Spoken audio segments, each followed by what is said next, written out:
Hello everyone, this is Super Comic Girl and I am back with another video. So we're going to be doing a review of 5 comics. One of them is in this issue, and we're going to be doing a review of The Dark Knight of Steel. This is going to be issue number 4. So in issue number 4, we continue on this saga that is going on between these 3 kingdoms. We have like a king that's dead, and we have a prince that's dead, and everything. And I'm going to say that the 4th issue was really interesting because it is essentially the origin of Bruce Wayne, and we're talking about this comic book series version of Bruce Wayne. And I did mention it before, but also in this one we also have, of course, how the elves became rulers of their own kingdom, and this deals with a lot of like heroism and using their powers to help with this volcano. Definitely I'm definitely liking the illustrations, and the story progression is really good. But as I said, it's an origin, and so you have to have that. And of course we have Joker, who is wearing, weirdly enough, a Green Lantern ring, which is just odd, because you would just assume that, the Green Lanterns are like these defenders of worlds and all that. And yeah. So that's how Bruce finds out that he is Kal-El's half-brother. So that's going to be interesting to see how it progresses. So definitely 5 stars on that one.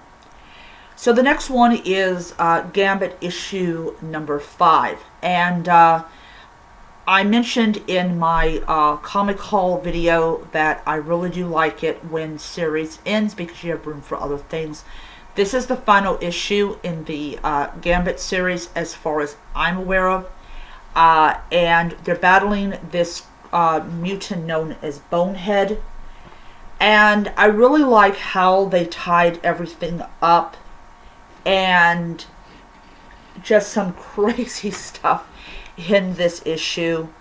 And it is just beyond, definitely better than the Axe Judgment Day event. So definitely something that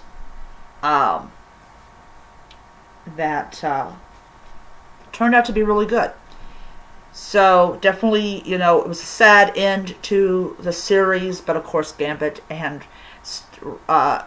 survives, and the girl that's going to be known as Storm survives. But yeah, so 5 stars. Good, good ending to the run. Then we're doing DC vs. Vampires All Out War issue 5/6. So we're getting close to the end of both All Out War and the main DC vs. Vampire storyline. And I know a lot of people don't like the idea that it's in black and white, or some people don't like the idea it's in black and white. And red. And red.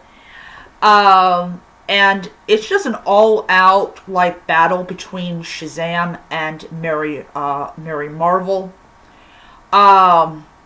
Billy is he's Shazam, and he can't transform back into Billy. No idea what would happen if he did, but basically Mary Marvel and Shazam fight each other, and it's just, oh man, it was really, really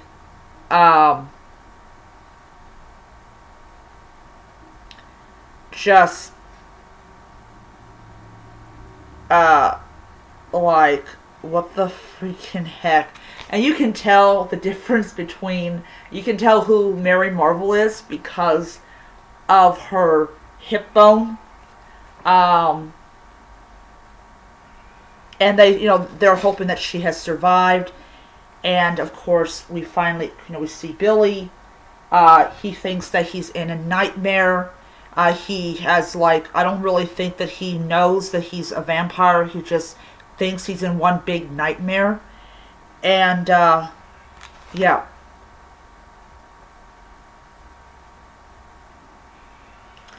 And, yeah, so it was a really good issue. I highly enjoyed it. I really liked the fight between Mary Marvel and Shazam. They're both vampires. They both have incredible strength and endurance as vampires, but the difference is Mary Marvel does not like being one, and Shazam has embraced it. So, yeah, it was 5 stars. Really great issue. I enjoyed it highly. So we have review of Blade Vampire Nation issue number 1 from the pages of the Mighty Avengers. Blade at one time had been an Avenger. This was just a really interesting story. Definitely something a lot different than what we consider like the world of vampires in the Blade series. So I don't really know if what we see in the movie is accurate or not. But they just seem to be like a very different kind of breed. They have their intelligence, and they also make their own choices, and also they give vampirism to people that are suicidal, and it's really weird. Yeah, it's they've